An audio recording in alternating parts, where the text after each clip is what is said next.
You know how I got land? I was homeless. And I used to fish all the time. I wasn't fishing playing, I was fishing catching fish because I drive to a rest area because I kept charcoal in my trunk. And when I got to them little grills on the side of the rest area, I'd take my charcoal and I'd fry my fish. But I was always fishing somewhere illegally because I ain't own no lake or nothing. And I catch a string of bass, probably get 6, 7 on there. Hey, what are you doing over here? Get away, get out of here. I pull my string up. Hey, them fish don't belong to you. Let them fish go.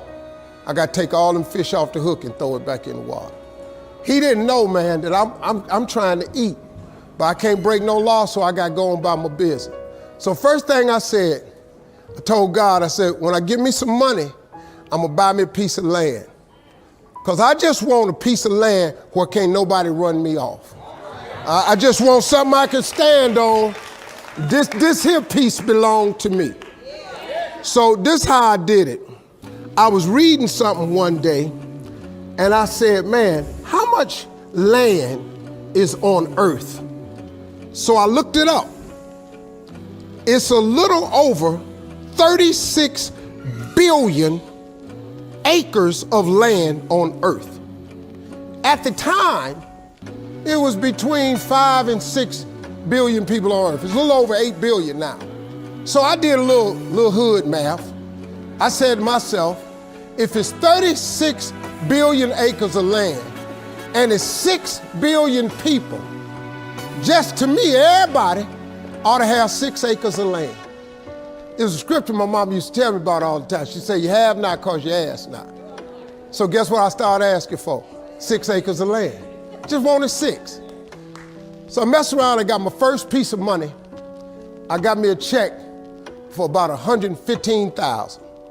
So first thing I did, went to Dallas, Texas, said I'm gonna buy me some land. I found a piece of land, I thought it was perfect.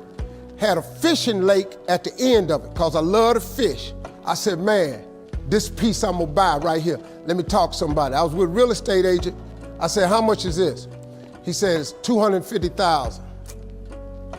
I can't afford this. So I got about 115. He said, I don't think you're gonna be able to get it for that, but I'll make a call. So he called the guy. The guy said he would take 115 now and I could pay him the rest later. And before I did it, I said, hey man, let me ask you something. How much land is that? He said, oh, that's 6 acres. It was 6 acres. I got ready to sign it up. The real estate agent said, Mr. Harvey, before you sign that, I want you to think about it. I want to show you something else. So he took me over to this dude's house. I never met this guy. He came outside, he's a hillbilly. He's just country. You know, I was a little nervous. Me and hillbillies don't really, we don't normally work that good together. His name was Jerry Campbell.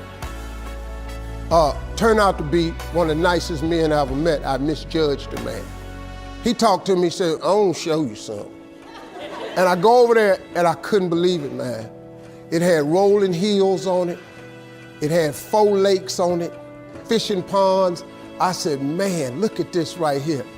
How many acres is this, man? He said, 16 acres. I said, man, I can't afford nothing like that. He said, well, hold on, I'm in a tide right now. How much you got? I said, well, I was gonna do this other piece of land. I got 115, I'm gonna pay now. And if you give me a year to pay out the rest of it, I could buy it from you like that. He said, tomorrow morning, if you bring me a $115,000 check, I'm gonna give you this land. So I got the 16 acres of land the next day. So I said, wow, that's how it worked. You have not because you ask not. I asked for 6. Soon as I was gonna buy the 6, he put some grace on it. Next thing you know, I got 16 for the same money. So I got to thinking. I got a couple partners in Cleveland that's locked up. They not getting out of prison. So I asked God, could I have a 6?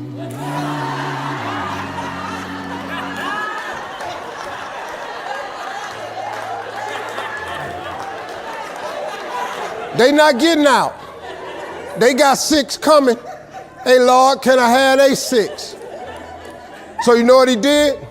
Some land opened up next to it. I bought 18 more acres. I bought it. So I went back up to Cleveland. I was hanging out one day. My boys was on the corner. I told them, I said, look, man, I can't hang out on corners no more. I'm trying to get my TV career started. Oh, you done changed, man. This what's happening. So now you done got this little money. You done forgot where you from. I said, okay, hey, Lord, can I have A6 too? So I see right now, yeah, I see what's happening right there. They ain't finna go nowhere. So I kept asking for everybody I thought wasn't gonna ask for their 6. I asked for their 6. I ended up owning almost 300 acres of land in Denton County, Texas. But I just kept on, man. Just kept on with it. I just kept the faith. I kept believing. I kept asking him. I kept wanting. God got great life for you, man. But you're gonna have to ask for it. And when you ask for it, you're gonna have to believe it. After you believe it, you gotta put your work in. Now, if you don't wanna do the work that it takes to be successful, this man with his success, if you knew how hard he worked, if you knew the hours he put in, the hours his daddy put in, if you knew what it really took, it's daunting.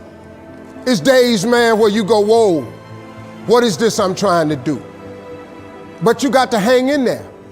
See, getting what you want is up to you. How you get there, that's up to God. See, the problem with you is you trying to figure out how to do something. Listen to this. The how-to ain't none of your business. The Bible don't tell you to figure nothing out. It say ask, believe, and receive. Now, see, you keep going down these churches, they keep telling you this, but you ain't listening. I'm asking you to listen. You can turn your life around if you change your attitude. You change your attitude, you change your altitude. Stop sitting in here with a life of mediocrity when that ain't what God created you for. Now, you might not want this life. You might not want what it takes to get here. But if you want this life, you got to put in your work. You got to put it in, you got to stay prayerful, you got to never give up, you got to talk God every day. Now, if that ain't what you want to do, then good luck. You keep doing what you've been doing, you're going to keep getting what you've been getting. I would try something else if I was y'all.